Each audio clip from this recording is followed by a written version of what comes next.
نعت بھی آپ صلی اللہ علیہ وسلم کے درود کی ایک صورت ہے. حضور کی نعت و صفات کا بھی جب بیان کیا جائے، چاہے وہ نظم میں ہو یا نثر میں ہو، اس وقت بھی ہماری کیفیت ہی ہونی چاہیے کہ ہم درود کے تقاضوں کو، حضور کی نعت و صفات کے تقاضوں کو ہم پورا کرنے والے. منہ سے اگر عجیب و غریب کیفیت ہے، گٹکا ہے، پان چھالیا ہے، یعنی ہم یہ تصور کریں کہ ہمیں سننے والا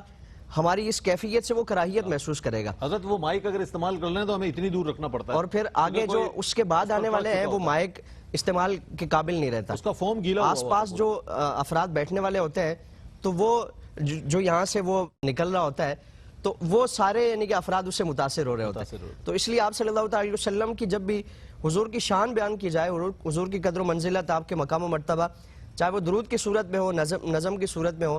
نثر کی صورت میں ہو، تقاضے اس طرح پورے کیے جائیں کہ لوگ اس سے متاثر ہوں، لوگ اس سے قریب ہوں، لوگوں کو دل چاہے کہ میں ان کو بار بار سنوں اور ان کے ذریعے میں آپ صلی اللہ علیہ وسلم کے ذکر سے جڑوں.